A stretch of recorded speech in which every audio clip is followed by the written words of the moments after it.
ਸਤਿ ਸ਼੍ਰੀ ਅਕਾਲ ਦੋਸਤੋ, ਤੁਹਾਡਾ ਸਵਾਗਤ ਹੈ ਮੇਰੇ ਚੈਨਲ ਪਿੰਡ ਤੋਂ ਸਿਲੀਕਨ ਵੈਲੀ ਵਿੱਚ। ਜਾਵਾ ਸੀਰੀਜ਼ ਦਾ ਮੇਰਾ ਇਹ ਤੀਜਾ ਵੀਡੀਓ ਹੈ ਜਿਹਦੇ ਵਿੱਚ ਮੈਂ ਜਾਵਾ ਕੰਡੀਸ਼ਨਲ ਸਟੇਟਮੈਂਟਸ ਦੇ ਬਾਰੇ ਗੱਲ ਕਰਾਂਗਾ। ਤੇ ਇਹਦੇ ਵਿੱਚ ਪਹਿਲੇ ਆਪਾਂ ਗੱਲ ਕਰਾਂਗੇ ਡਿਸੀਜਨ ਮੇਕਿੰਗ ਦੇ ਬਾਰੇ, ਫਿਰ if else, ternary operator, if ladder, switch case ਤੇ ਜਾਵਾ 14 ਵਿੱਚ ਜਿਹੜਾ ਨਵਾਂ ਫੀਚਰ ਆਇਆ ਹੈ ਸਵਿਚ ਕੇਸ ਤੇ ਈਲਡ, ਜਿਹਨੇ ਸਵਿਚ ਕੇਸ ਕਾਫੀ ਸੌਖਾ ਬਣਾ ਦਿੱਤਾ। ਇਹਦੇ ਬਾਰੇ ਆਪਾਂ ਗੱਲ ਕਰਾਂਗੇ। ਆਪਾਂ ਸ਼ੁਰੂ ਕਰਦੇ ਹਾਂ ਡਿਸੀਜਨ ਮੇਕਿੰਗ ਤੋਂ। ਹੁਣ ਜਦੋਂ ਮੈਂ ਪਹਿਲਾ ਵੀਡੀਓ ਸ਼ੁਰੂ ਕੀਤਾ ਸੀਗਾ ਕਿ ਆਪਾਂ ਕੰਪਿਊਟਰ ਕੋਲੋਂ ਕੰਮ ਕਰਾਉਣਾ ਹੈ, ਜਿੰਨਾ ਉਹਨੂੰ ਕਵਾਂਗੇ ਉਹ ਉਨਾ ਹੀ ਕਰੇਗਾ, ਨਾ ਉਸ ਤੋਂ ਵੱਧ ਨਾ ਉਸ ਤੋਂ ਘੱਟ। ਠੀਕ ਹੈ। ਤੇ ਹੁਣ ਜੇ ਆਪਾਂ ਜਦੋਂ ਵੀ ਕੋਈ ਕੰਮ ਕਰਦੇ ਹਾਂ, ਜਿਵੇਂ ਮੈਂ ਇੱਥੇ ਐਗਜ਼ਾਮਪਲ ਲੈ ਰਿਹਾ ਡਰਾਈਵਿੰਗ ਲਾਇਸੈਂਸ ਬਣਵਾਉਣ ਦਾ। ਠੀਕ ਹੈ। ਜੇ ਆਪਾਂ 20-25 ਸਾਲ ਪਹਿਲੇ ਕਦੀ ਡਰਾਈਵਿੰਗ ਲਾਇਸੈਂਸ ਬਣਵਾਉਣ ਗਏ ਹੋਈਏ, ਜਦੋਂ ਇੰਡੀਆ ਦੇ ਵਿੱਚ ਜ਼ਿਆਦਾ ਕੰਪਿਊਟਰਸ ਵਗੈਰਾ ਯੂਜ਼ ਨਹੀਂ ਹੁੰਦੇ ਸੀਗੇ, ਤੇ ਆਪਾਂ ਕੀ ਕਰਦੇ ਸੀ ਕਿ ਜਿਹੜਾ ਆਪਣਾ ਬਰਥ ਸਰਟੀਫਿਕੇਟ ਹੋਇਆ ਜਾਂ ਆਪਣਾ 10ਵੀਂ ਦੀ ਮਾਰਕਸ਼ੀਟ ਹੋਈ, ਠੀਕ ਹੈ, ਉਹਨੂੰ ਆਪਾਂ ਲੈ ਕੇ ਜਾਣਾ ਹੈ RTO। ਠੀਕ ਹੈ। ਤੇ ਉੱਥੇ ਜਿਹੜਾ ਆਫਿਸਰ ਬੈਠਾ ਹੋਏਗਾ ਉਹ ਆਪਣੀ ਮਾਰਕਸ਼ੀਟ ਦੇ ਨਾਲ ਵੈਰੀਫਾਈ ਕਰੇਗਾ ਕਿ ਆਪਾਂ 18 ਸਾਲ ਤੋਂ ਵੱਡੇ ਹਾਂ ਜਾਂ ਨਹੀਂ ਹਾਂ, ਔਰ ਫਿਰ ਆਪਣਾ ਲਰਨਿੰਗ ਲਾਇਸੈਂਸ ਬਣਾ ਕੇ ਦੇਗਾ। ਠੀਕ ਹੈ। ਜਾਂ ਆਪਾਂ ਡਰਾਈਵਿੰਗ ਟੈਸਟ ਦੇ ਸਕਦੇ ਹਾਂ। ਤੇ ਉਹ ਉੱਥੇ ਇੱਕ ਡਿਸੀਜਨ ਲੈ ਰਿਹਾ ਹੈ। ਠੀਕ ਹੈ। ਹੁਣ ਉਹੀ ਕੰਮ ਕੰਪਿਊਟਰ ਕੋਲੋਂ ਕਰਾ ਰਹੇ ਨੇ। ਤੇ ਕੰਪਿਊਟਰ ਕਿੱਦਾਂ ਕਰ ਰਿਹਾ ਹੈ? ਕੰਪਿਊਟਰ ਵੇਖ ਰਿਹਾ ਕਿ ਬਈ ਇਸ ਬੰਦੇ ਦੀ ਏਜ 18 ਸਾਲ ਦੇ ਉੱਤੇ ਹੈ ਤਾਂ ਇਹਨੂੰ ਲਰਨਿੰਗ ਲਾਇਸੈਂਸ ਬਣਾ ਕੇ ਦੇਣਾ ਹੈ, ਜੇ ਨਹੀਂ ਹੈ ਤਾਂ ਇਹਨੂੰ ਨਹੀਂ ਦੇਣਾ। ਠੀਕ ਹੈ।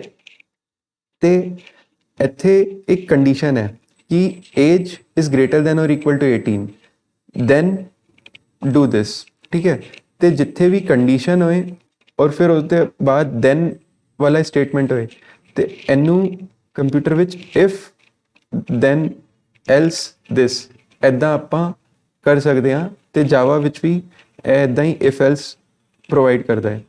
ਹੁਣ ਇੱਥੇ ਜਿਹੜਾ age greater than or equal to 18 ਹੈ, ਉਹ ਇੱਕ ਬੂਲੀਅਨ ਐਕਸਪ੍ਰੈਸ਼ਨ ਹੈ। ਠੀਕ ਹੈ। ਤੇ ਉਹ ਬੂਲੀਅਨ ਐਕਸਪ੍ਰੈਸ਼ਨ ਹਮੇਸ਼ਾ ਟਰੂ ਜਾਂ ਫਾਲਸ ਰਿਟਰਨ ਕਰੇਗਾ। ਤੇ ਜਾਵਾ ਦੇ ਵਿੱਚ ਵੈਸੇ ਪ੍ਰਿਮਿਟਿਵ ਡੇਟਾ ਟਾਈਪ ਵੀ ਹੈ ਬੂਲੀਅਨ, ਜਿਹੜਾ ਕਿ ਹਮੇਸ਼ਾ ਸਿਰਫ ਟਰੂ ਜਾਂ ਫਾਲਸ ਵੈਲਿਊ ਲੈਂਦਾ ਹੈ। ਤੇ ਆਪਾਂ ਅਗਰ ਇਫ ਐਲਸ ਕੰਡੀਸ਼ਨ ਵਿੱਚ ਕੋਈ ਬੂਲੀਅਨ ਪੈਰਾਮੀਟਰ ਪਾ ਦਿੱਤਾ ਤਾਂ ਉਹ ਉਹਦੇ ਹਿਸਾਬ ਨਾਲ ਕੰਮ ਕਰੇਗਾ। ਔਰ ਜਿਹੜੇ ਆਪਣੇ ਕੋਲ ਕਾਮਨ ਕੰਪੈਰੀਜ਼ਨ ਆਪਰੇਟਰਸ ਨੇ ਜਾਵਾ ਵਿੱਚ, ਉਹ ਹੈ ਇਕੁਅਲ ਟੂ। ਠੀਕ ਹੈ। ਦੋ ਨੰਬਰਸ ਨੂੰ ਇਕੁਅਲ ਹੈ ਜਾਂ ਨਹੀਂ, ਦੋ ਵੈਲਿਊਜ਼ ਇਕੁਅਲ ਹੈ ਜਾਂ ਨਹੀਂ, ਨਾਟ ਇਕੁਅਲ ਟੂ ਜਾਂ ਗ੍ਰੇਟਰ ਦੈਨ ਜਾਂ less than, greater than equal to ਜਾਂ ਲੈਸ ਦੈਨ ਇਕੁਅਲ ਟੂ। ਠੀਕ ਹੈ। ਇਹ ਕੰਪੈਰੀਜ਼ਨ ਆਪਰੇਟਰਸ ਜਾਵਾ ਦੇ ਵਿੱਚ ਅਵੇਲੇਬਲ ਨੇ। ਹੁਣ ਆਪਾਂ ਗੱਲ ਕਰਦੇ ਹਾਂ ਇਫ ਸਟੇਟਮੈਂਟ ਦੀ। ਤੇ ਜਿਵੇਂ ਮੈਂ ਲਾਇਸੈਂਸ ਦੀ ਗੱਲ ਕੀਤੀ ਸੀ, ਤੇ ਉਹੀ ਕੰਡੀਸ਼ਨ ਨੂੰ ਲਿਖਣ ਦਾ ਜਾਵਾ ਦੇ ਵਿੱਚ ਇਹ ਤਰੀਕਾ ਹੈ if age is greater than equal to 18 then you are eligible for driving test. ਠੀਕ ਹੈ। ਤੇ ਇੱਥੇ ਇੱਕ ਆਪਾਂ ਫੰਕਸ਼ਨ ਬਣਾਇਆ ਹੋਇਆ ਹੈ, ਮਤਲਬ ਇੱਕ ਲਾਈਨ ਹੀ ਐਗਜ਼ੀਕਿਊਟ ਕਰ ਰਹੇ ਹਾਂ, ਇਸ ਲਈ ਇੱਥੇ ਆਪਾਂ ਜਿਹੜੇ ਕਰਲੀ ਬ੍ਰੇਸਿਸ ਨੇ ਉਹ ਨਹੀਂ ਦਿੱਤੇ, ਆਪਸ਼ਨਲ ਨੇ। ਜੇ ਇੱਕ ਤੋਂ ਵੱਧ ਸਟੇਟਮੈਂਟਸ ਨੇ ਤਾਂ ਇਹ ਕਰਲੀ ਬ੍ਰੇਸਿਸ ਦੇਣੇ ਜ਼ਰੂਰੀ ਨੇ। ਦੂਜਾ ਇਫ ਐਲਸ। ਠੀਕ ਹੈ। ਤੇ ਹੁਣ ਜੇ ਤਾਂ ਆਪਣੇ ਕੋਲ ਕੋਈ ਨੰਬਰ ਇਨਪੁਟ ਹੈ ਔਰ ਆਪਾਂ ਨੂੰ ਜੇ ਨੰਬਰ ਈਵਨ ਹੈ ਤਾਂ ਪ੍ਰਿੰਟ ਕਰਨਾ ਹੈ ਈਵਨ, ਜਾਂ ਔਡ ਹੈ ਤੇ ਐਲਸ ਵਿੱਚ ਆਪਾਂ ਔਡ ਪ੍ਰਿੰਟ ਕਰਨਾ ਹੈ। ਤੇ ਇਹਨੂੰ ਹੀ ਆਪਾਂ ਪ੍ਰੋਗਰਾਮਿੰਗ ਵਿੱਚ ਕਿਸ ਤਰ੍ਹਾਂ ਕਰਾਂਗੇ?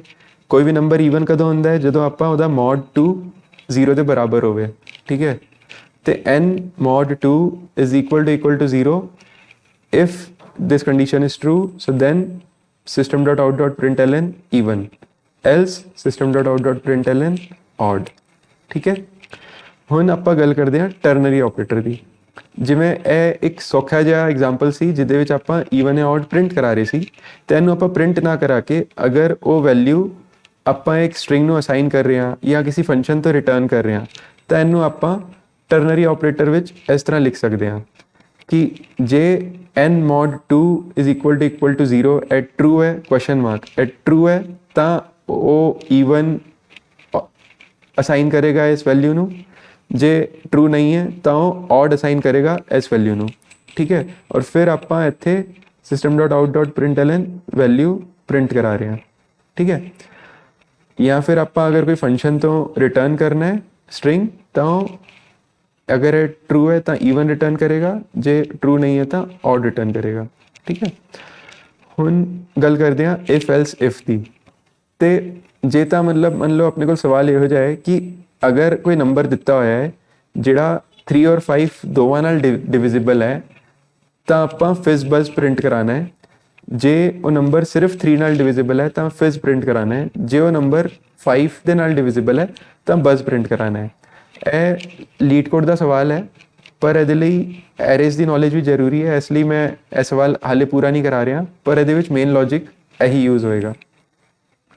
ਤੇ ਜੇ ਆਪਾਂ ਸਿਰਫ ਪ੍ਰਿੰਟ ਹੀ ਕਰਾਣਾ ਹੈ ਤੇ ਜਿਹੜਾ ਨੰਬਰ ਦਿੱਤਾ ਹੋਇਆ ਹੈ ਉਹ ਆਪਾਂ ਕੀ ਕਰਾਂਗੇ, ਮੋਡ 3 ਲਵਾਂਗੇ ਔਰ ਮੋਡ 5 ਲਵਾਂਗੇ। ਜੇ ਇਹ ਦੋਵੇਂ ਕੰਡੀਸ਼ਨ ਟਰੂ ਹੈ, if n mod 3 is equal to 0 and n mod 5 is equal to 0, ਮਤਲਬ ਉਹ ਦੋਵਾਂ ਨਾਲ ਡਿਵਿਜ਼ੀਬਲ ਹੈ ਤਾਂ ਆਪਾਂ ਫਿਜ਼ ਬਜ਼ ਪ੍ਰਿੰਟ ਕਰਾ ਰਹੇ ਹਾਂ। ਠੀਕ ਹੈ, ਜੇ ਉਹ 3 ਨਾਲ ਡਿਵਿਜ਼ੀਬਲ ਹੈ ਤਾਂ ਆਪਾਂ ਫਿਜ਼ ਪ੍ਰਿੰਟ ਕਰਾ ਰਹੇ ਹਾਂ। ਇੱਥੇ ਮੈਂ ਲਿਖਿਆ ਐਲਸ ਉਹ ਬਜ਼ ਪ੍ਰਿੰਟ ਕਰ ਦੇਗਾ। ਠੀਕ ਹੈ, ਤੇ ਹੁਣ ਇਸ ਪ੍ਰੋਗਰਾਮ ਵਿੱਚ ਇੱਕ ਗਲਤੀ ਹੈ, ਮਤਲਬ ਇਹ 15 ਲਈ ਸਹੀ ਕੰਮ ਕਰੇਗਾ, ਠੀਕ ਹੈ, ਇਹ 3 ਲਈ ਸਹੀ ਕੰਮ ਕਰੇਗਾ, 5 ਲਈ ਵੀ ਸਹੀ ਕੰਮ ਕਰੇਗਾ, ਪਰ ਇਹ 4 7 8 ਇਹ ਸਾਰਿਆਂ ਨੂੰ ਕੀ ਕਰੇਗਾ, ਇਹ ਬਜ਼ ਪ੍ਰਿੰਟ ਕਰ ਦੇਗਾ, ਕਿਉਂਕਿ ਆਪਾਂ ਲਿਖਿਆ ਹੈ ਐਲਸ ਬਜ਼, ਮਤਲਬ ਇਹ ਕੰਡੀਸ਼ਨ ਟਰੂ ਨਹੀਂ ਹੈ, ਇਹ ਕੰਡੀਸ਼ਨ ਟਰੂ ਨਹੀਂ ਹੈ, ਐਲਸ ਵਿੱਚ ਆਇਆ ਬਜ਼ ਪ੍ਰਿੰਟ ਕਰ ਦਿੱਤਾ। ਤੇ ਇੱਥੇ ਐਲਸ ਦੀ ਜਗ੍ਹਾ ਆਪਾਂ ਨੂੰ ਐਲਸ ਇਫ ਲਿਖਣਾ ਪਏਗਾ, else if n mod 5 is equal to 0, ਤਾਂ ਬਜ਼ ਸਿਰਫ ਜਦੋਂ 5 ਨਾਲ ਡਿਵਿਜ਼ੀਬਲ ਹੋਏ ਤਾਂ ਹੀ ਪ੍ਰਿੰਟ ਕਰੇਗਾ। ਤੇ ਆਪਣਾ ਸਵਾਲ ਇਹੀ ਸੀਗਾ ਕਿ ਜੇ ਉਹ ਬਜ਼ 5 ਨਾਲ ਮਤਲਬ ਨੰਬਰ ਡਿਵਿਜ਼ੀਬਲ ਹੈ ਤਾਂ ਹੀ ਬਜ਼ ਪ੍ਰਿੰਟ ਕਰਾਣਾ ਹੈ। ਜੇ ਉਹ ਨੰਬਰ ਇਸ ਕੰਡੀਸ਼ਨ ਵਿੱਚ ਕਿਸੇ ਵਿੱਚ ਵੀ ਨਹੀਂ ਫॉल ਕਰ ਰਿਹਾ ਹੈ ਤਾਂ ਆਪਾਂ ਨੂੰ ਕੁਝ ਵੀ ਨਹੀਂ ਕਰਨਾ। ਠੀਕ ਹੈ, ਤੇ ਜਿਹੜਾ ਆਪਣਾ ਫੰਕਸ਼ਨ ਹੈ ਉਹ ਇੱਦਾਂ ਹੀ ਐਗਜ਼ੀਕਿਊਟ ਕਰੇਗਾ ਲਾਈਨ ਬਾਈ ਲਾਈਨ। ਕੋਈ ਵੀ ਕੰਡੀਸ਼ਨ ਟਰੂ ਨਹੀਂ ਹੈ, ਇੱਥੇ ਫੰਕਸ਼ਨ ਖਤਮ ਹੋਇਆ ਤੇ ਉਹ ਇੱਧਰੋਂ ਰਿਟਰਨ ਕਰ ਜਾਏਗਾ without printing anything, without doing anything. ਠੀਕ ਹੈ, ਮਤਲਬ ਉਹ ਕੁਝ ਵੀ ਨਹੀਂ ਕਰੇਗਾ ਔਰ ਇੱਥੋਂ ਰਿਟਰਨ ਕਰ ਜਾਏਗਾ। ਹੁਣ ਗੱਲ ਕਰਦੇ ਹਾਂ ਸਵਿਚ ਸਟੇਟਮੈਂਟਸ ਦੀ। ਠੀਕ ਹੈ, ਹੁਣ ਸਵਿਚ ਸਟੇਟਮੈਂਟਸ ਜਿਹੜੇ ਨੇ ਉਹ ਮਤਲਬ ਜਦੋਂ ਆਪਾਂ ਕੋਈ enums ਯੂਜ਼ ਕਰ ਰਹੇ ਹਾਂ, ਠੀਕ ਹੈ, ਜਾਂ ਆਪਾਂ ਨੇ ਕੋਲ ਕੋਈ ਕੰਡੀਸ਼ਨ ਹੈਗੀ, ਜਦੋਂ ਉਹ ਕੰਡੀਸ਼ਨ ਮੈਚ ਕਰੇ ਤਾਂ ਆਪਾਂ ਕੁਝ ਕੰਮ ਕਰਾਉਣਾ ਹੈ। ਔਰ ਇੱਦਾਂ ਦੀ ਮਤਲਬ ਬਹੁਤ ਸਾਰੀ ਕੰਡੀਸ਼ਨਸ ਹੈਗੀਆਂ, ਜਿਹੜਾ ਇੱਕ ਐਕਸਪ੍ਰੈਸ਼ਨ ਆਪਾਂ ਇਵੈਲੂਏਟ ਕਰ ਰਹੇ ਹਾਂ ਉਹ ਕਿਸੇ ਵੀ ਕੇਸ ਵਿੱਚ ਜੇ ਫॉल ਕਰ ਰਿਹਾ ਹੈ ਤਾਂ ਆਪਾਂ ਉਸ ਕੇਸ ਵਿੱਚ ਸਵਿਚ ਕੇਸ ਯੂਜ਼ ਕਰਦੇ ਹਾਂ। ਮਤਲਬ ਜਿਵੇਂ ਇੱਕ ਐਕਸਪ੍ਰੈਸ਼ਨ ਹੈ, ਠੀਕ ਹੈ, ਇੱਕ ਐਕਸਪ੍ਰੈਸ਼ਨ ਹੈ, ਉਹਨੂੰ ਤੁਸੀਂ ਇਵੈਲੂਏਟ ਕੀਤਾ, ਠੀਕ ਹੈ, ਉਹਨੂੰ ਇਵੈਲੂਏਟ ਕਰਕੇ ਉਸ ਐਕਸਪ੍ਰੈਸ਼ਨ ਦੀ ਕੁਝ ਵੈਲਿਊ ਆਈ, ਠੀਕ ਹੈ, ਤੇ ਉਹ ਵੈਲਿਊ ਨੂੰ ਤੁਸੀਂ ਕੇਸ ਬਾਈ ਕੇਸ ਕੰਪੇਅਰ ਕਰੋਗੇ। ਠੀਕ ਹੈ, ਔਰ ਜਿਸ ਕੇਸ ਵਿੱਚ ਉਹ ਕੰਡੀਸ਼ਨ ਮੈਚ ਕਰ ਰਹੀ ਹੈ, ਉਹ ਵੈਲਿਊ ਮੈਚ ਕਰ ਰਹੀ ਹੈ, ਇਹ ਕੀ ਕਰ ਰਿਹਾ ਹੈ, ਇੱਕ ਵੈਲਿਊ ਐਕਸਪ੍ਰੈਸ਼ਨ ਆਪਾਂ ਨੂੰ ਕੈਲਕੂਲੇਟ ਕਰਕੇ ਦੇ ਰਿਹਾ ਹੈ।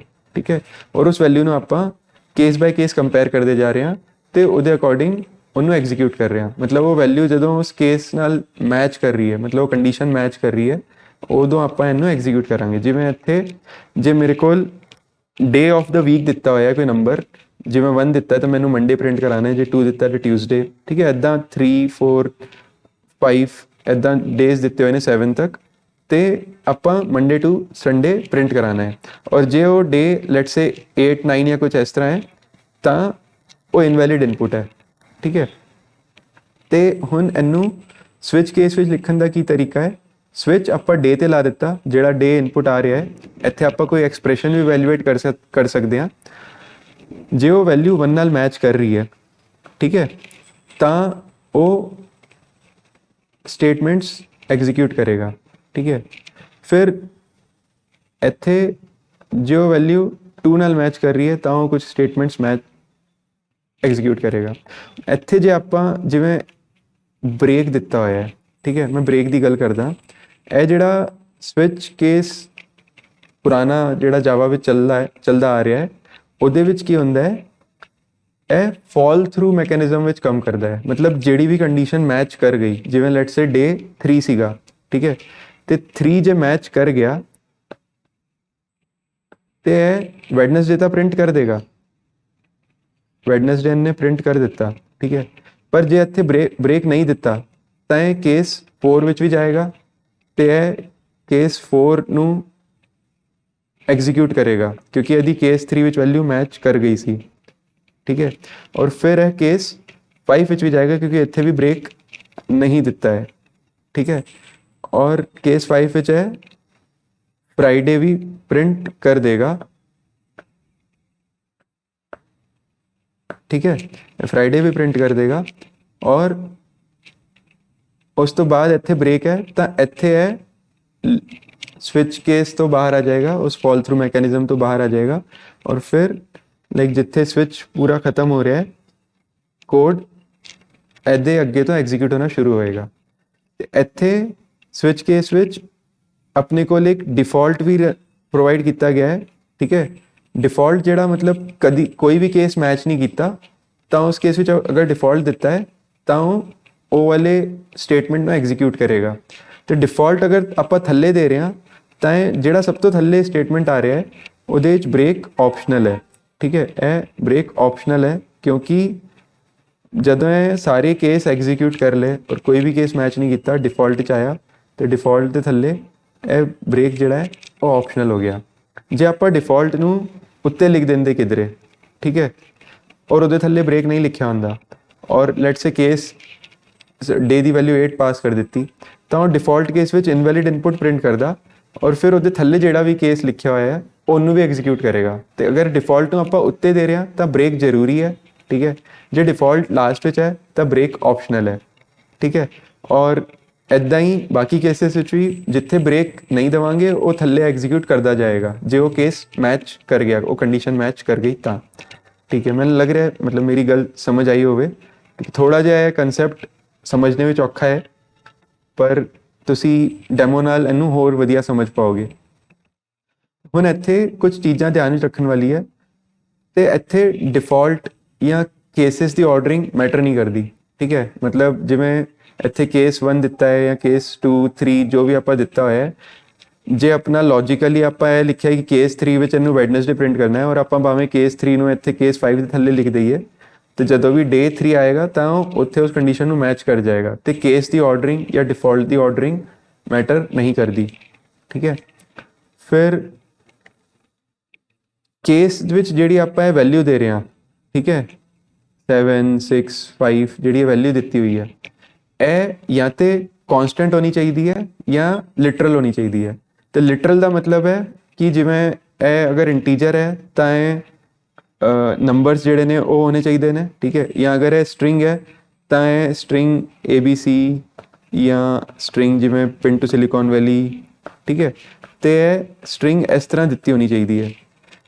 ਔਰ ਕਨਸਟੈਂਟਸ ਮਤਲਬ ਮੈਂ ਪਿਛਲੀ ਕਲਾਸ ਵਿੱਚ ਡਿਸਕਸ ਕੀਤਾ ਸੀ ਫਾਈਨਲ, ਤੇ ਆਪਾਂ ਜਿਹੜਾ ਵੀ ਵੇਰੀਏਬਲ ਲੈ ਰਹੇ ਹਾਂ ਉਹ ਆਪਾਂ final int val is equal to 4 ਅਗਰ ਕਰ ਦਿੱਤਾ ਤਾਂ ਆਪਾਂ ਇਹ ਵੈਲ ਨੂੰ ਕੇਸ ਵਿੱਚ ਇੱਥੇ ਰਿਪਲੇਸ ਕਰ ਸਕਦੇ ਹਾਂ, ਠੀਕ ਹੈ।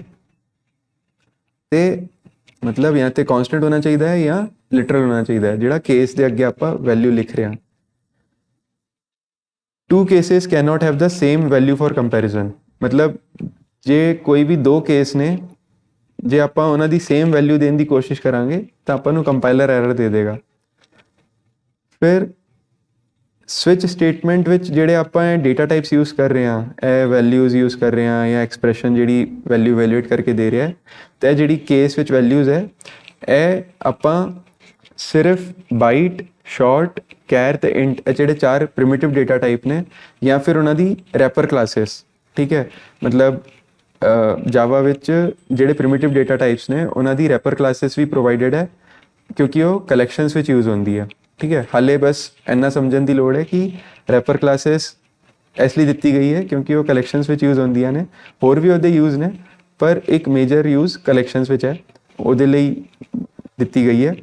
ਤੇ ਜਿਹੜੇ ਡੇਟਾ ਟਾਈਪਸ ਨੇ ਕੈਰ, ਇੰਟ, ਬਾਈਟ ਤੇ ਸ਼ਾਰਟ, ਇਹ ਮਤਲਬ ਪ੍ਰਿਮਿਟਿਵ ਡੇਟਾ ਟਾਈਪਸ ਇਹੀ ਅਲਾਉਡ ਨੇ, ਜਿਹੜੇ ਲੌਂਗ, ਫਲੋਟ, ਬੂਲੀਅਨ ਹੈਗੇ ਉਹ ਇਹਦੇ ਵਿੱਚ ਨਹੀਂ ਪਾ ਸਕਦੇ ਹਾਂ। ਜਾਂ ਫਿਰ ਕੋਈ ਈਨਮ ਵੈਲਿਊ ਹੋ ਸਕਦੀ ਹੈ, ਠੀਕ ਹੈ, ਜਾਂ ਫਿਰ ਕੋਈ ਸਟ੍ਰਿੰਗ ਕੇਸ ਆਪਾਂ ਦੇ ਸਕਦੇ ਹਾਂ, ਸਟ੍ਰਿੰਗ ਵਿੱਚ ਕੋਈ ਲਿਟਰਲ ਦੇ ਸਕਦੇ ਹਾਂ ਜਾਂ ਕੋਈ ਕਨਸਟੈਂਟ ਸਟ੍ਰਿੰਗ ਬਣਾ ਕੇ ਦੇ ਸਕਦੇ ਹਾਂ। ਤੇ ਇਹ ਜਿਹੜੇ ਡੇਟਾ ਟਾਈਪਸ ਨੇ ਇਹੀ ਸਵਿਚ ਵਿੱਚ ਸਪੋਰਟ ਕਰਦਾ ਜਾਵਾ, ਠੀਕ ਹੈ। ਹੁਣ ਅਗਰ ਤੁਸੀਂ ਇੱਥੇ ਕੋਈ ਪ੍ਰੋਗਰਾਮ ਲਿਖ ਰਹੇ ਹੋ ਔਰ ਉਸ ਫੰਕਸ਼ਨ ਵਿੱਚ ਤੁਸੀਂ ਇੱਥੇ SOP ਲੈਟ ਸੇ system.out.println ਦੀ ਜਗ੍ਹਾ ਰਿਟਰਨ ਕਰ ਰਹੇ ਹੋ, ਠੀਕ ਹੈ, ਤਾਂ ਤੁਸੀਂ ਅਗਰ ਰਿਟਰਨ ਦੇ ਰਹੇ ਹੋ ਤਾਂ ਤੁਹਾਨੂੰ ਬ੍ਰੇਕ ਨਹੀਂ ਦੇਣਾ ਹੈ, ਠੀਕ ਹੈ। ਅਗਰ ਤੁਸੀਂ ਰਿਟਰਨ ਦੇ ਨਾਲ ਬ੍ਰੇਕ ਦਿਓਗੇ ਤਾਂ ਕੰਪਾਈਲਰ ਤੁਹਾਨੂੰ ਐਰਰ ਦੇ ਦੇਗਾ, ਠੀਕ ਹੈ। ਹੁਣ ਆਪਾਂ ਗੱਲ ਕਰਦੇ ਹਾਂ ਜਿਹੜੇ ਮਾਡਰਨ ਸਵਿਚ ਸਟੇਟਮੈਂਟਸ ਨੇ ਜਾਵਾ 14 ਵਿੱਚ, ਤੇ ਇੱਕ ਤਾਂ ਕੇਸ ਐਨ, ਐਰੋ, ਸਿੰਟੈਕਸ ਔਰ ਈਲਡ ਦੀ ਗੱਲ ਕਰਾਂਗੇ। ਇਹ ਜਾਵਾ ਵਿੱਚ ਕਿਉਂ ਆਏ ਨੇ? ਪਹਿਲੇ ਤਾਂ ਇਹਦੇ ਵਿੱਚ ਇਹ ਕੰਮ ਕਰਨ ਦਾ ਤਰੀਕਾ ਇਹਦਾ ਫਾਲ ਥਰੂ ਮੈਕੈਨਿਜ਼ਮ ਨਹੀਂ ਹੈ, ਇਹਦੇ ਵਿੱਚ ਨੋ ਫਾਲ ਥਰੂ ਹੈ, ਠੀਕ ਹੈ। ਜਿਹੜਾ ਕੇਸ ਮੈਚ ਹੋ ਗਿਆ ਉਹਦੇ ਬਾਅਦ ਤੁਹਾਨੂੰ ਬ੍ਰੇਕ ਸਟੇਟਮੈਂਟਸ ਦੇਣ ਦੀ ਲੋੜ ਨਹੀਂ ਹੈ, ਉਹ ਉੱਥੋਂ ਹੀ ਲਾਈਕ ਉਹ ਵੈਲਿਊ ਉਹ ਸਟੇਟਮੈਂਟ ਨੂੰ ਐਗਜ਼ੀਕਿਊਟ ਕਰ ਦੇਗਾ ਔਰ ਸਵਿਚ ਸਟੇਟਮੈਂਟ ਤੋਂ ਬਾਹਰ ਆ ਜਾਏਗਾ, ਠੀਕ ਹੈ।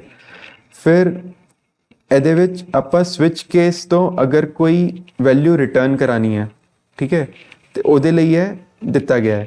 ਹੁਣ ਜਿਵੇਂ ਆਪਾਂ ਲਿਖਿਆ ਕਿ ਬਈ ਸਟ੍ਰਿੰਗ ਡੇ ਨੇਮ ਸਵਿਚ ਡੇ, ਜੇ ਡੇ 1 ਹੈ ਤਾਂ ਮੰਡੇ ਰਿਟਰਨ ਕਰਨਾ ਹੈ, ਮੰਡੇ ਡੇ ਨੇਮ ਨੂੰ ਅਸਾਈਨ ਕਰਨਾ ਹੈ, ਠੀਕ ਹੈ। ਔਰ ਜੇ ਉਹ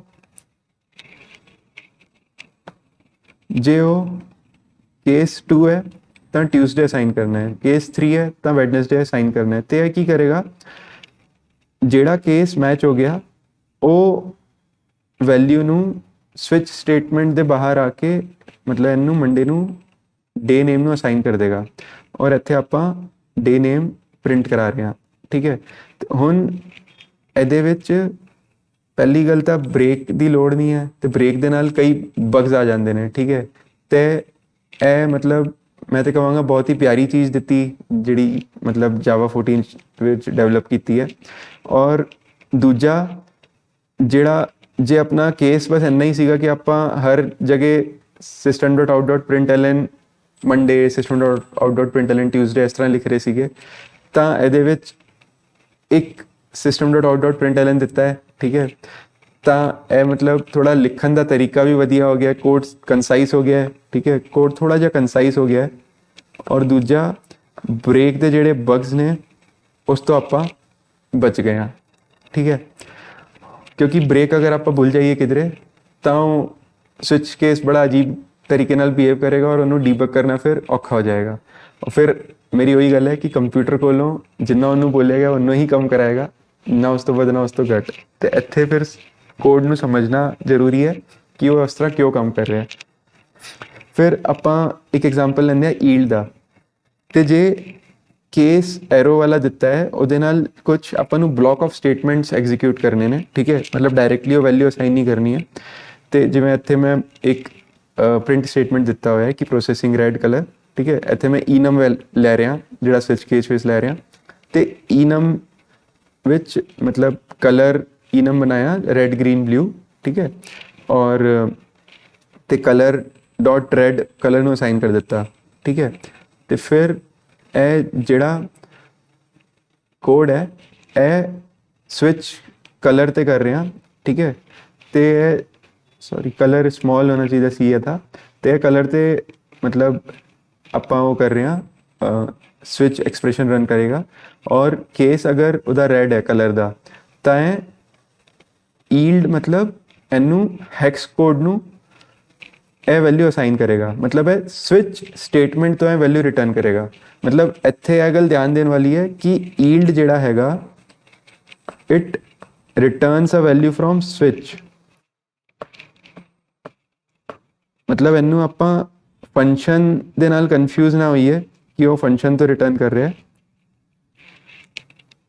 ਇਹ ਫੰਕਸ਼ਨ ਦੇ ਰਿਟਰਨ ਸਟੇਟਮੈਂਟ ਤੋਂ ਵੱਖਰਾ ਹੈ, ਇਹ ਸਿਰਫ ਸਵਿਚ ਬਲੌਕ ਤੋਂ ਸਵਿਚ ਸਟੇਟਮੈਂਟ ਤੋਂ ਇੱਕ ਵੈਲਿਊ ਨੂੰ ਰਿਟਰਨ ਕਰ ਰਿਹਾ, ਠੀਕ ਹੈ। ਤੇ ਹੁਣ ਜਿਵੇਂ ਮੈਂ ਕਿਹਾ ਆਪਾਂ ਡੈਮੋ ਵੇਖ ਲੈਂਦੇ ਹਾਂ ਇਹਦਾ ਫਟਾਫਟ, ਤੇ ਡੈਮੋ ਨਾਲ ਚੀਜ਼ਾਂ ਥੋੜੀ ਜਿਹੀ ਛੇਤੀ ਕਲੀਅਰ ਵੀ ਹੋ ਜਾਣਗੀਆਂ ਤੇ ਰਿਵਾਈਜ਼ ਵੀ ਹੋ ਜਾਣਗੀਆਂ।